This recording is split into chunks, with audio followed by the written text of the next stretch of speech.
Okay, first ಈಗ ನಾವು check ಮಾಡ್ತಾ ಹೋಗೋಣ. ಚಿತ್ರದುರ್ಗ ಜಿಲ್ಲೆಗೆ ಫಸ್ಟ್ ಬಂದ್ಬೋಣ.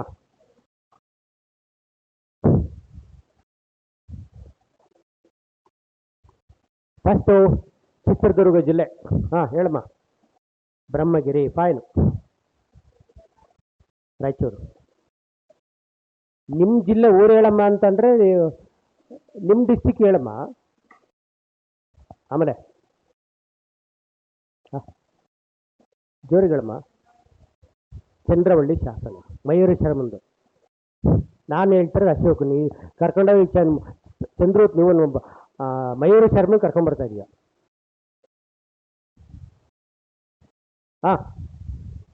ಯಾರು ಹೇಳ್ತೀರಾ? ಈಗ ಬರ್ತಾ ಇದೆಯಾ? ಇನ್ನೊಂದು ಹಂಗೆ ಬರಲಿ. ಸಿದ್ದಾಪುರ.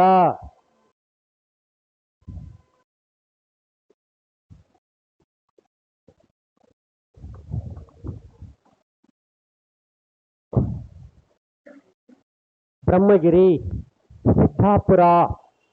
ಓಕೆ, ನೆಕ್ಸ್ಟ್ ಇನ್ನೊಂದು ಅರ್ಬನ್, ಚಟಿಂಗರಾಮೇಶ್ವರ.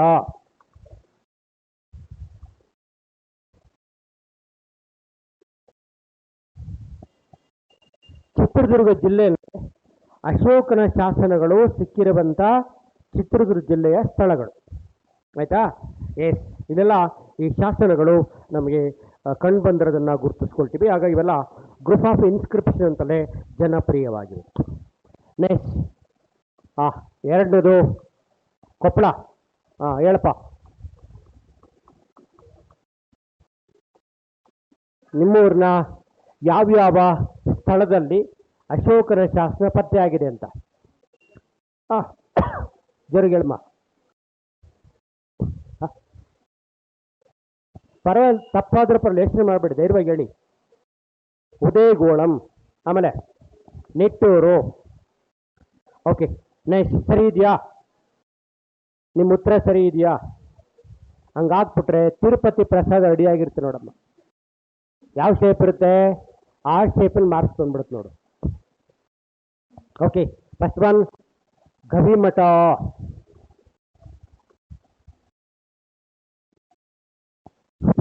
ಮೊದಲನೇದು Gavimath. Next another one Palkigunda.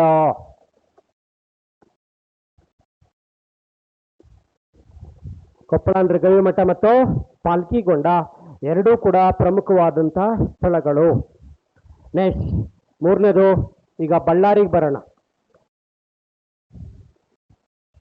Ballari district, Ballari ಜಿಲ್ಲೆಗೆ ಹೇಳಪ್ಪ. ನಿಟ್ಟೂರು, ಫೈನ್. ಆಮೇಲೆ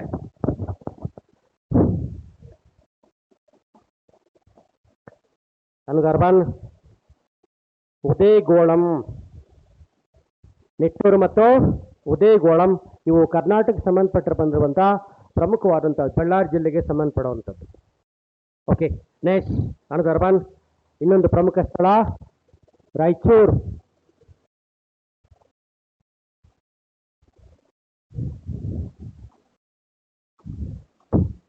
ನೆಕ್ಸ್ಟ್ ಹೆಡಿಂಗ್ ರಾಯಚೂರು ಜಿಲ್ಲಾ ವ್ಯಾಪ್ತಿಗೆ ಬರುವಂಥ ಪ್ರಮುಖವಾದಂಥ ಸ್ಥಳಗಳು. Okay, Maski, fine. ಆಮೇಲೆ ಜೋರಿಗಳಮ್ಮ, ಸರಿ ಇದೆ. ನೆಕ್ಸ್ಟ್ ಯಾರು ರಾಯಚೂರು ಜಿಲ್ಲೆಯವರು, ಇದು ಗಂಡುಗಳು ಇಲ್ಲಿದ್ದೀರಲ್ಲ, ಜೋರಿಗೆ ಬರಲಿ, ಬರ್ಕೊಳ್ಳಿ. ಒಂದು ದಟ್ ಇಸ್ ಕಾಲ್ಡ್ ರಾಯಚೂರು ಜಿಲ್ಲೆ ಅಂತಂದ್ರೆ ನಿಮಗೆ ಸಾಕಷ್ಟು ಸ್ಥಳಗಳು ನಿಮಗೆ ಕಂಡು ಬರ್ತವೆ.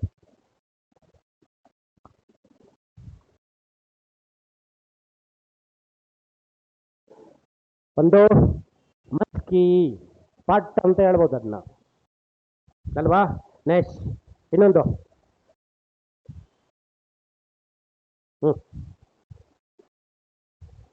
ಬೇರೆ ಯಾವ್ದಾದ್ರು ಸ್ಥಳ ಇದೆಯಾ? ಪರವಾಗಿಲ್ಲ, ಹೇಳಿ, ಹಂಗಾದ್ರೂ ಪರವಾಗಿಲ್ಲ.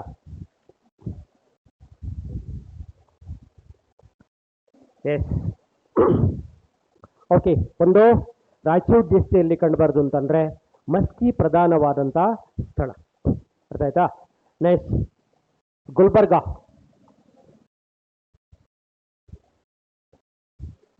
ಒಂದು Sannati. Another one.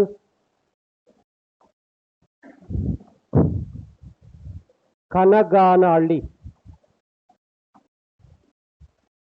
First Sannati, ಇನ್ನೊಂದು ಕನಪ್ಗಾನಹಳ್ಳಿ. ಇವೆಲ್ಲ ನಿಮಗೆ ಕರ್ನಾಟಕದ ಬೇರೆ ಬೇರೆ ಜಿಲ್ಲಾ ವ್ಯಾಪ್ತಿಯಲ್ಲಿ ಕಂಡು ಬಂದಿರುವಂಥ ಸ್ಥಳಗಳು, ಇಂಪಾರ್ಟೆಂಟ್ ಸೈಟ್ಸಲ್ಲಿ ಕಂಡು ಬರುವಂಥ ಅಂಶಗಳು. ನೆಕ್ಸ್ಟ್, ಈಗ ಇವೆಲ್ಲ ಸಿಕ್ಕಿದವಲ್ವಾ, ಈ ಎಲ್ಲ ಶಾಸನಗಳು ಅಶೋಕನ ಯಾವ ಶಾಸನಗಳ ವಿಧಗಳಾಗಿವೆ?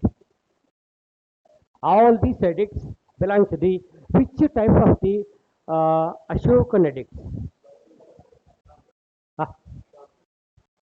ನಾನು ಭಾಷೆ ಕೇಳಲಿಲ್ಲ, ಲಿಪಿ ಕೇಳಲಿಲ್ಲ, ಟೈಪ್ ಕೇಳ್ತಾ ಇರೋದು. ಯಾವ ಟೈಪ್ ಶಾಸನಗಳು ಅಂತ. ಎಲ್ಲ ಬಂಡೆಗಲ್ಲೇ ಕಣಮ್ಮ. ಬಂಡೆಗಲ್ನಲ್ಲಿ ಯಾವುದೋ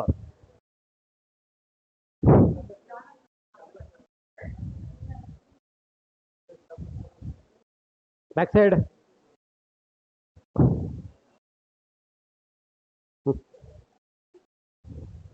ಪಟ್ ಅಂತವೆಲ್ಲ ಓದಿರ್ತಾನೆ ನೀವು. ಅವ್ರು ಬರೆಯಕ್ಕೆ ಬರಲ್ಲ, ನಮ್ಗೆ ಓದಕ್ಕೆ ಬರಲ್ಲ. ಇವೇ ಸಮಸ್ಯೆಗಳು. ತಪ್ಪು ನಿಮ್ದಲ್ಲ, ಯಾರು ಪುಸ್ತಕ ಬರೆದವರೋ ಅವ್ರ ತಪ್ಪು. ಅಶೋಕ ಶಾಸನದಲ್ಲಿ ನಮಗೆ 14 ಮೇಜರ್ ರಾಕ್ ಎಡಿಕ್ಟ್ಸ್ ಅಂತ ಇದೆ. 14 ಪ್ರಧಾನ ಬಂಡೆಗಳ ಶಾಸನಗಳು ಅಂತ ಇದೆ, ಕೇಳಿರ್ತಾನೆ. ಇವೆಲ್ಲ ಜಾಸ್ತಿ ಸಿಕ್ಕಿದ್ದು ಉತ್ತರ ಭಾರತದಲ್ಲಿ. ಆಮೇಲೆ ಎರಡನೇ ಬಿಟ್ರೆ minor rock edicts.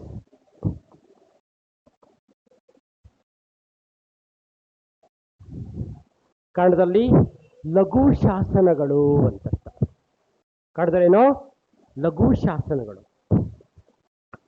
Next, pillar edicts, ಸ್ತಂಭ ಶಾಸನಗಳು. ಆಯ್ತಾ? ಆಮೇಲೆ ಅದನ್ನು ಬಿಟ್ಟರೆ ಅಶೋಕ ತನ್ನ ಪತ್ನಿಯರ ಹೆಸರಿನಲ್ಲಿ ಶಾಸನ ಹೊರಡಿಸಿದ್ದಾನೆ. ಅದನ್ನು ಕ್ವೀನ್ಸ್ ಎಡಿಕ್ಟ್ಸ್ ಅಂತ ಕರೀತಾರೆ.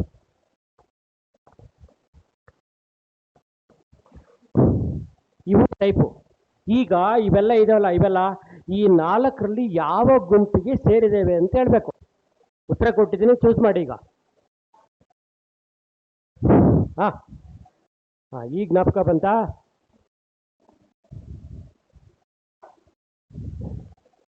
ಎಲ್ಲ ಶಾಸನಗಳು ಯಾವ ಗುಂಪಿಗೆ ಸೇರಿವೆ? ಮೈನರ್ ರಾಕ್ ಎಡಿಕ್ಟ್ಸ್ ಅಂದರೆ ಲಘು ಶಾಸನಗಳು ಅಥವಾ ಗೌಣ ಶಿಲಾಶಾಸನಗಳು ಅಂತ ಬರ್ಬಿಟ್ಟು. ಇವೆಲ್ಲ ಗೌಣ ಅಥವಾ ಲಘು ಶಿಲಾಶಾಸನಗಳು ಅಂತ. ಎಷ್ಟು ಶಾಸನಗಳು ಯಾವ್ದು ಬಗ್ಗೆ ಆಗಿದೆ? ಲಘು ಅಂದ್ರು ಬಂದೆ, ಗೌಣ ಶಿಲಾಶಾಸನಗಳು ಅಂದ್ರು ಕೂಡ ಒಂದೇ. That's an important stages. ಆಯ್ತಾ? ಎಷ್ಟು ಡೆವಲಪ್ಮೆಂಟ್ಗಳನ್ನು ನಾವು ಯಂತ್ರದಲ್ಲಿ ಗುರುತಿಸಿಕೊಳ್ಳುತ್ತೇವೆ ಅಂತೇಳಿ. So that's an important stages. Okay, ಲಘು ಅಂದ್ರೆ ಒಂದೇ. ಅಂದ್ರೆ ಇವೆಲ್ಲ ದೊಡ್ಡ ದೊಡ್ಡ ಬಂಡೆಗಳು ಸಿಕ್ಕಿದೆ, ಇವೆಲ್ಲ ಸಣ್ಣ ಸಣ್ಣ ಬಂಡೆಗಳ ಮೇಲೆ ಸಿಗ್ತದೆ. ಇವೆಲ್ಲ ಕಲ್ಲನ್ನು ನಿಲ್ಲಿಸ್ಬಿಟ್ಟು ಅದರ ಮೇಲೆ ಬರ್ಸಿರೋವಂಥದ್ದು. ಯಾವುದು? ಇವು ಈಗ ಸಂಬಂಧಪಟ್ಟಂಥದ್ದು. ಆಯ್ತಾ? ನೆಕ್ಸ್ಟ್ ಇನ್ನೊಂದು ಬರ್ಕೊಡಿ. ಏನೇನು ಶಾಸ್ತ್ರ ಸಿಕ್ಕಿರವೆ ಇವೆಲ್ಲ ದೀಸ್ ಇನ್ಸ್ಕ್ರಿಪ್ಷನ್ಸ್, ಕರ್ನಾಟಕ ಸಿಕ್ಕಿರುವಂಥ ಶಾಸನಗಳು which are belongs to the minor rock edicts. And another one, ಇವೆಲ್ಲ written on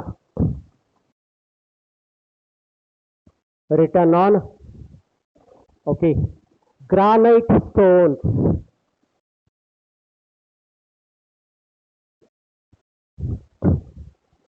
return on granite stones. ಈ ಶಾಸನಗಳು ಗ್ರಾನೈಟ್ ಕಲ್ಲುಗಳ ಮೇಲೆ ಕೆತ್ತಲಾಗಿದೆ. ಬರ್ಕೊಳ್ಳಿ, ಅಶೋಕನ ಶಾಸನಗಳು ಕರ್ನಾಟಕದಲ್ಲಿ ಗ್ರಾನೈಟ್ ಕಲ್ಲುಗಳ ಮೇಲೆ ಕೆತ್ತಲಾಗಿದೆ ಅಂತ ಬರ್ಕೊಳ್ಳಿ. ಆಯ್ತಾ?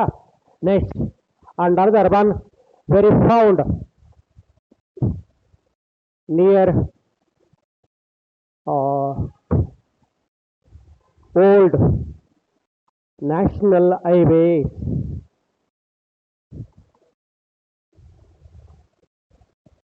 ಇವೆಲ್ಲ ಪುರಾತನ ರಾಷ್ಟ್ರೀಯ ಹೆದ್ದಾರಿಗಳ ಬಳಿ ದೊರೆತಿವೆ. ನಿಯರ್ ಓಲ್ಡ್ ನ್ಯಾಷನಲ್ ಹೈವೇಸ್, ಪುರಾತನ ಹೆದ್ದಾರಿಗಳ ಬಳಿ ಈ ಶಾಸನಗಳು ಪತ್ತೆಯಾಗಿವೆ. ಆಯ್ತಾ? ನೆಕ್ಸ್ಟ್, ಇದರಲ್ಲಿ ವಿಶೇಷ ಅಂತಂತಂದ್ರೆ which are contain the individual description of the Ashoka.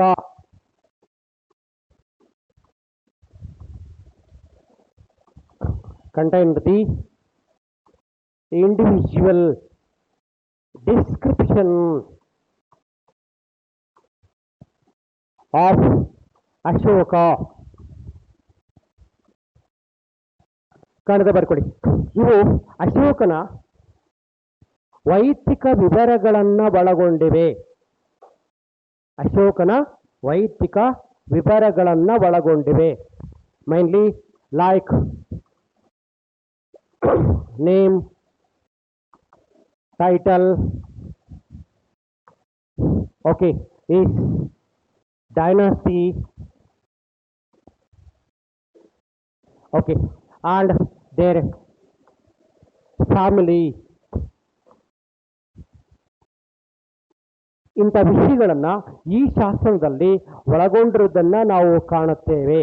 ಈ ಶಾಸನಗಳಲ್ಲಿ ಅಶೋಕನ ಹೆಸರು, ಬಿರುದು ಅಥವಾ ಅವನ ಸಂತತಿ ಮತ್ತು ಅವರ ಕುಟುಂಬ ಸದಸ್ಯರ ವಿವರವಿದೆ.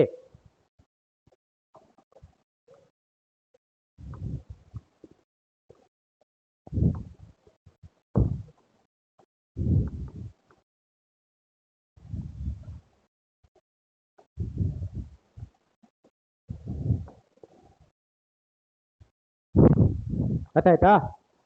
ಏನೇನು ಸಿಕ್ಕಿದವು ಶಾಸನಗಳಲ್ಲಿ ಈ ವಿಷಯಗಳನ್ನೇ ನಾವು ಕಾಣ್ತೀವಿ. ಇವೆಲ್ಲ ನಿಮಗೆ ಗೊತ್ತಿರಬೇಕಾದಂಥ ಅಂಶಗಳು. ಈಗ ಬರೋಣ, ಇಂಥ ಶಾಸನಗಳನ್ನು ಸ್ವತಂತ್ರ ಬರೋದಕ್ಕಿಂತ ಮೊದಲು ಇಲ್ಲಿನವರೆಗೂ ಯಾರ್ಯಾರು ಈ ಕರ್ನಾಟಕದ ಶಾಸನಗಳನ್ನು ಪತ್ತೆ ಮಾಡಿದ್ದಾರೆ ಅನ್ನೋ ವಿವರ ಬೇಕು. ಆಮೇಲೆ ಇದೆಲ್ಲ ಆದಮೇಲೆ ಮಸ್ಕಿ ಶಾಸನಕ್ಕೆ ಸಂಬಂಧಪಟ್ಟಂತೆ ಆಮೇಲೆ ಬರೋಣ. ಆಯಿತಾ? ಕರ್ನಾಟಕ ಸಿಕ್ಕಿರುವ ಶಾಸನಗಳ ಬಗ್ಗೆ ಮೊದಲು ಅಧ್ಯಯನ ಮಾಡಿದಂಥ ವಿದ್ವಾಂಸರು. ನಾನು ಕೇಳ್ತಾ ಹೋಗ್ತೇನೆ, ನೀವು ಹೇಳ್ತಾ ಹೋಗಿ. Yes, anybody?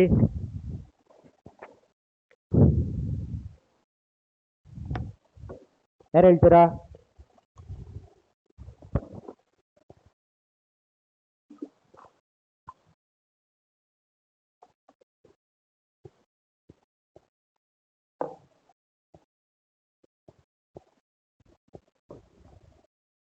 Okay, ಬರ್ಕೊಡಿ.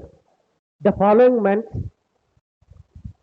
Who made discovery about the ಅಶೋಕನ ಎಡಿಕ್ಟ್ಸ್. ಈ ಕೆಳಕಂಡ ವ್ಯಕ್ತಿಗಳು ಅಶೋಕನ ಶಾಸನ ಬಗ್ಗೆ ಸಂಶೋಧನೆ ಮಾಡಿದ್ದಾರೆ. ಈ ಕೆಳಕಂಡ ವ್ಯಕ್ತಿಗಳು ಮತ್ತು ಸಂಸ್ಥೆಗಳು ಅಶೋಕನ ಶಾಸನದ ಬಗ್ಗೆ ಸಂಶೋಧನೆಯನ್ನು ಮಾಡಿವೆ ಅಥವಾ ಮಾಡಿದ್ದಾರೆ. ಫಸ್ಟ್ ಮೊದಲನೇ ಹೆಸರು ಚೆಕ್ ಮಾಡ್ತಾ ಹೋಗೋಣ. First one, BL Rice. ಕರ್ನಾಟಕದ ಅಶೋಕನ ಶಾಸನ ಕುರಿತು ಮೊದಲು ಸಂಶೋಧನೆ ಮಾಡಿದವರು ಬೆಂಜಮಿನ್ ಲೂಯಿಸ್ ರಾಯ್ಸ್ ಅಂತ. Okay, it's the first man who made the research work about the edicts of Ashoka in Karnataka. ಯಾವಾಗ ಅಂತಾರೆ? ಸೊ ಇನ್ 1892, 1892ರಲ್ಲಿ ಅಶೋಕನ ಶಾಸನಗಳನ್ನು ಮೊದಲು ಶೋಧಿಸಿದವರು ಅಂತರ್ಥ. ಓಕೆ, ಇವತ್ತು ಫಸ್ಟ್ BL ರಾಯ್ಸ್. ಅದು ಬಿಟ್ಟರೆ ನೆಕ್ಸ್ಟ್ ಎರಡನೇರು ಒಂದು ತಕ್ಷಣ ಕಂಡು ಬರೋದು ನಮಗೆ ಇನ್ನೊಬ್ಬರು C. ಬೇಡನ್ ಅಂತ ಹಾಕೊಳ್ಳಿ. C. ಬೇಡನ್ ಅಥವಾ ಬೀಡನ್. ಇವರು ಮೈಸೂರಿನ ಪುರಾತತ್ವ ತಜ್ಞರು. 1915ರಲ್ಲಿ C. ಬೇಡನ್ ಅಂತ. C. ಬೇಡನ್ ಆದಮೇಲೆ ನೆಕ್ಸ್ಟ್ 1931ನಲ್ಲಿ 1931ರಲ್ಲಿ ಓಕೆ, ಗುಲಾಮ್ ಇಸ್ದಾನಿ.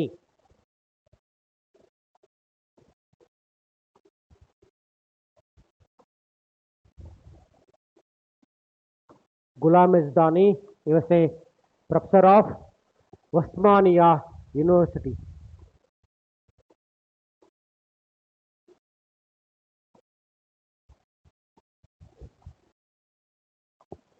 ಗುಲಾಮ್ ಇಸ್ದಾನಿ ಅಂತ ಇವರು 1931 ಅಶೋಕನ ಶಾಸನ ಇಟ್ಕೊಂಡು ಕರ್ನಾಟಕದ ಅಧ್ಯಯನ ಮಾಡಿದವರು ಗುಲಾಮ್ ಇಸ್ದಾನಿ ಅಂತೇಳಿ. ಒಸ್ಮಾನಿಯಾ ವಿಶ್ವವಿದ್ಯಾಲಯದ ಪ್ರಾಧ್ಯಾಪಕರು, ಪ್ರೊಫೆಸರ್ ಅವರು. ಆ ಡಿಪಾರ್ಟ್ಮೆಂಟ್ ಮುಖ್ಯಸ್ಥರಾಗಿದ್ದು ಡಿಪಾರ್ಟ್ಮೆಂಟಲ್ಲಿ ಅವರು ಬಂದು ಇಲ್ಲಿ ರಿಸರ್ಚ್ ಅನ್ನು ಮಾಡಿದ್ದು. ಆಯ್ತಾ? ನೆಕ್ಸ್ಟ್ ಅದನ್ನು ಬಿಟ್ಟರೆ ಸೊ ಪಿ ವಿಶ್ವನಾಥ್, ಇವರು ಜಿಯೋಲಜಿಸ್ಟ್.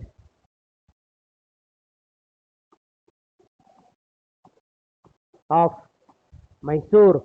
ಮೈಸೂರಿನ ಖ್ಯಾತ ಸೊ ಭೂಗರ್ಭ ಶಾಸ್ತ್ರಜ್ಞರು ಅಂತಂದರೆ ಪಿ ವಿಶ್ವನಾಥ್ ಅಂತೇಳಿ.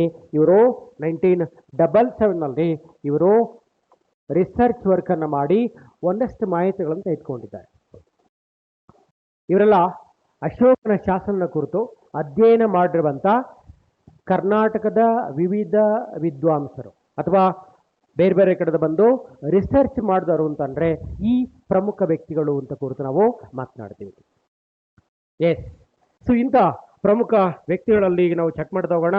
ಮೊದಲು ಅಂತಂದರೆ ದಟ್ ಇಸ್ ಕಾಲ್ಡ್, ಇದಾಯ್ತಾ? ಈಗ ಇಂಥ ಶಾಸ್ತ್ರ ಕಂಡು ಬರುವಂತಹ ಲ್ಯಾಂಗ್ವೇಜ್ ಯಾವುದು, ನೆಕ್ಸ್ಟ್ ಸ್ಕ್ರಿಪ್ಟ್ ಯಾವುದು ಅಂತ ಗೊತ್ತಿರಬೇಕು. ಅಶೋಕನ ಶಾಸನದಲ್ಲಿ ಕಂಡು ಬರುವಂಥ ಭಾಷೆ ಮತ್ತು ಲಿಪಿ ಎರಡನ್ನೂ ಕೂಡ ನಾವು ಚೆಕ್ ಮಾಡ್ಕೊಳ್ತಾ ಹೋಗೋಣ. ಎಸ್, ಮೊದಲನೇದು ಭಾಷೆ ಅಂದ ತಕ್ಷಣ ಯಾವ್ದು ಕಂಡು ಬರುತ್ತೆ? ಅಶೋಕನ ಶಾಸನ ಕಂಡು ಬರುವಂಥ ಭಾಷೆ ಪ್ರಾಕೃತ. ಲಿಪಿ ಅಂದ ತಕ್ಷಣ ಬ್ರಾಹ್ಮಿ.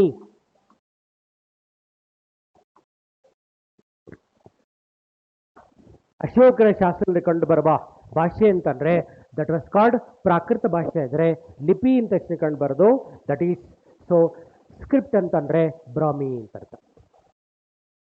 ಅಶೋಕನ ಎಲ್ಲ ಶಾಸನದಲ್ಲಿ ಕಂಡು ಬರುವಂಥ ಪ್ರಮುಖ ಆಯಾಮಗಳು ಅಂತ ಹಾಕಿ. ಇದು ಫಸ್ಟ್ ಮೇಜರ್ ಡೆವಲಪ್ಮೆಂಟ್. ಇಂಥ ಶಾಸನಗಳಲ್ಲಿ ತುಂಬ ಪ್ರಮುಖವಾದ ಶಾಸನ ಯಾವುದು? ಮಸ್ಕಿ ಶಾಸನ. ನೆಕ್ಸ್ಟ್ ಹೆಡಿಂಗ್ ಮಸ್ಕಿ ಎಡಿಕ್ಟ್ ಅಂತ ಹಾಕೊಳ್ಳಿ.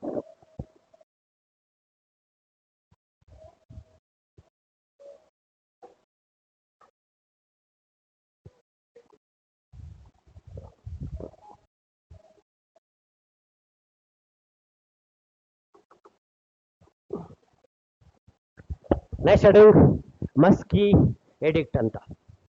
ಆಯ್ತಾ? ಎಸ್, ಯಾರಾದರೂ ಹೇಳ್ತೀರಾ ಮಸ್ಕಿ ಶಾಸನಕ್ಕೆ ಸಂಬಂಧಪಟ್ಟಂತ ಮಾಹಿತಿ? ಹಾ,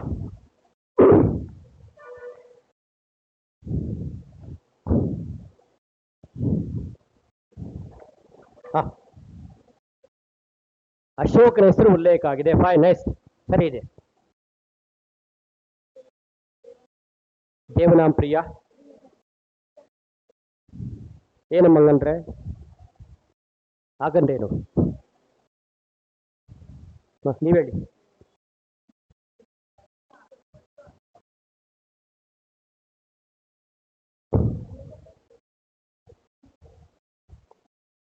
ಅವನ ಹೆಸರೇದು?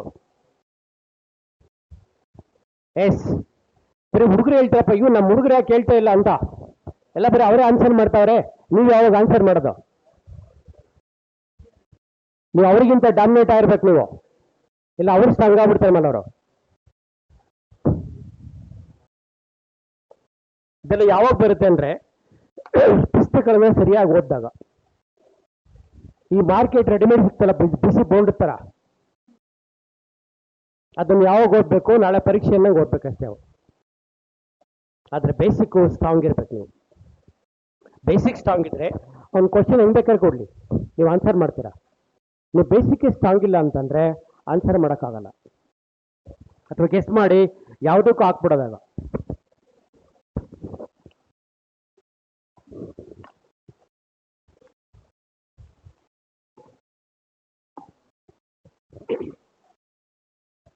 ಬರ್ಕೊಡಿ.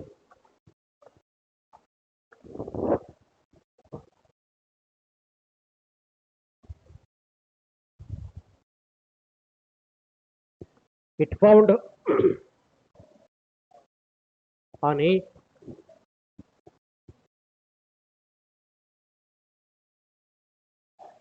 mid-sized rock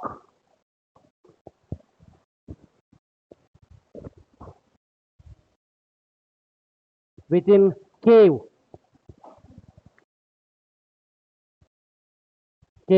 on in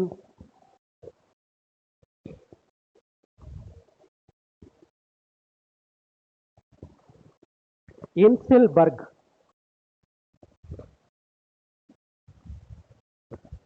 or a solitary hill ಅಥವಾ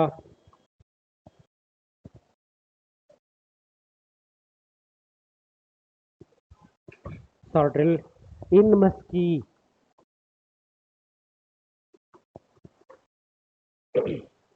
ಬರ್ಕೊಡಿ, ಕನ್ನಡ ಬರ್ಕೊಡಿ. ಈ ಶಾಸನವು ಮಸ್ಕಿಯ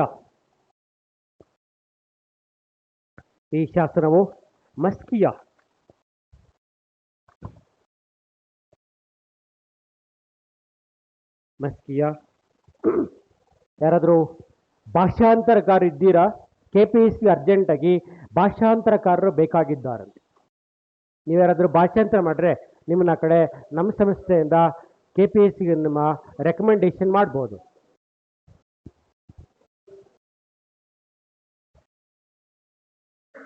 ಎನಿ ಟ್ರಾನ್ಸ್ಲೇಟರ್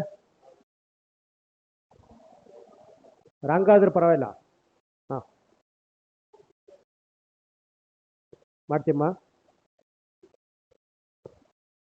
ನಿಮ್ಮಲ್ಲಿ ನಮ್ಮ ಹುಡುಗರು ಸಾಂಗಿದ್ದಾರೆ. ಎಸ್, ನೀವು ಮನ್ಸು ಮಾಡ್ರಿ ಏನು ಬೇಕಾದ್ರೆ ಮಾಡ್ಬೋದು ನೀವೆಲ್ಲ.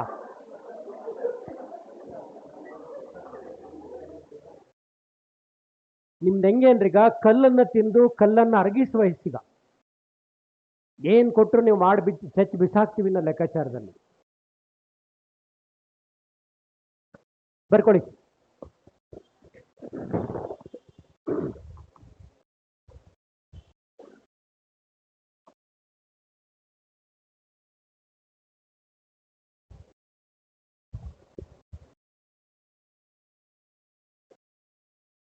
ಏನು ಸಾಲಿಟರಿ ಇಲ್ಲ ಅಂತಂದ್ರೆ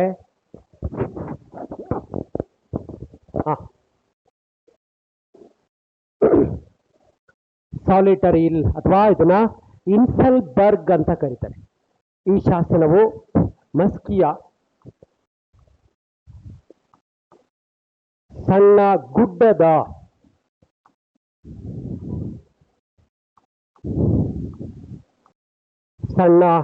ಗುಡ್ಡದಲ್ಲಿರುವ ಅಥವಾ ಸಣ್ಣ ಗುಹಾಲಯದಂತಿರುವ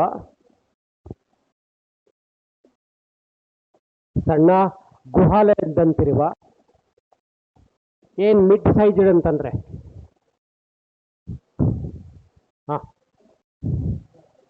ಸಣ್ಣ ಗಾತ್ರದ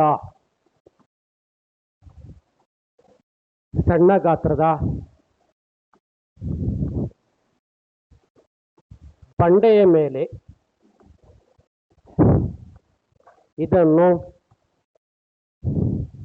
ಕೆತ್ತಲಾಗಿದೆ.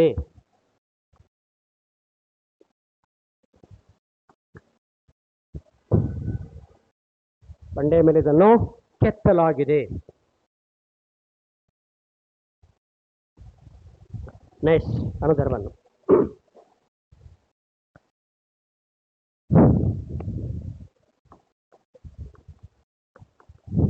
It was the first edict mentioned the name of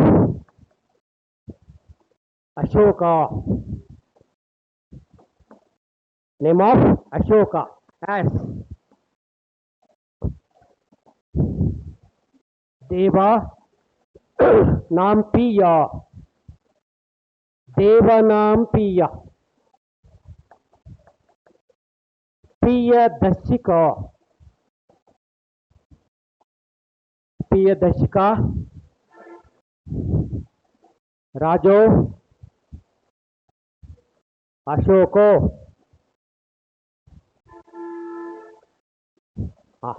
in Prakrit language. In Prakrit language ಬರ್ಕೊಳ್ಳಿ. ಇದು ಅಶೋಕನ ಹೆಸರನ್ನು ಪ್ರಸ್ತಾಪಿಸಿದ ಮೊದಲ ಶಾಸನವಾಗಿದೆ. ಅಶೋಕನ ಹೆಸರನ್ನು ಪ್ರಸ್ತಾಪಿಸಿದ ಮೊದಲ ಶಾಸನವಾಗಿದೆ. ಏನಂತ ಅಶೋಕನ ಹೆಸರನ್ನ ಇದು ಪ್ರಸ್ತಾಪಿಸಿತ್ತಂತಂದ್ರೆ, ಇದ್ರ ಪ್ರಕಾರ ಅಶೋಕ ಅಂತಂತಂದ್ರೆ ಆತನೇ ದೇವನಾಂಪಿಯ. ದೇವ ನಾಂಪಿಯ. ಪ್ರಿಯದರ್ಶಿಕ.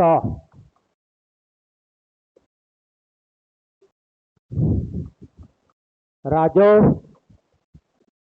ಅಶೋಕೋ ಅಂತ ಹೆಸರು ಇದರಲ್ಲಿ ಮೆನ್ಷನ್ ಆಗಿದ್ದು ಪ್ರಾಕೃತ ಭಾಷೆಯಲ್ಲಿದೆ. ಅರ್ಥ ಆಯ್ತಾ?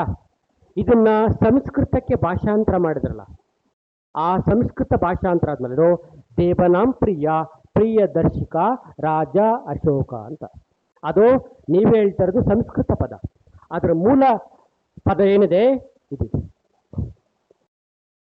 ಅದ್ರ ಮೇಲೆ ಬರೆದಿರೋದು ಇದು. ಭಾಷಾಂತರ ಮಾಡಿದ್ರಲ್ಲ ಸಂಸ್ಕೃತಕ್ಕೆ, ಭಾಷಾಂತರ ಮಾಡಿದ್ಮೇಲೆ ಅದು ದೇವನಾಂಪ್ರಿಯ ಪ್ರಿಯದರ್ಶಿಕ ರಾಜ ಅಶೋಕ ಅಂತ ಆಗಿತ್ತು. ಆದರೆ ನಿಜವಾಗಿರೋದೇನೋ ಈ ಹೆಸರು. ಆಯ್ತಾ? ಇದು ಗೊತ್ತಿರಿ ಯಾವ ಭಾಷೆಯಲ್ಲಿ? ಪ್ರಾಕೃತ ಭಾಷೆಯಲ್ಲಿ. ಬರ್ಕೊಳ್ಳಿ. In Sanskrit language, in Sanskrit it renamed into, in Sanskrit it renamed into Devanampriya. Devanampriya Priyadarshika. Devanampriya Priyadarshika Raja Ashoka. In Sanskrit, Sanskrit ಭಾಷೆಯದು Devanampriya Priyadarshika ರಾಜ ಅಶೋಕ ಎಂಬುದಾಗಿದೆ. ಅದರ ಮೂಲ ಇರೋದು ಈ ಶಾಸನದಲ್ಲಿ ಈ ಹೆಸರು ಅಂತ ಅರ್ಥ. That's an important stages. Next ಇನ್ನೊಂದು ಬರ್ಕೊಳ್ಳಿ.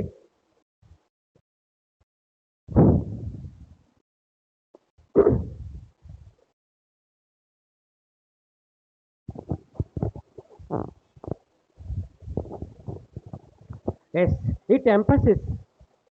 ಇದು ಬರ್ಕೊಂಡ್ರಾ? Next one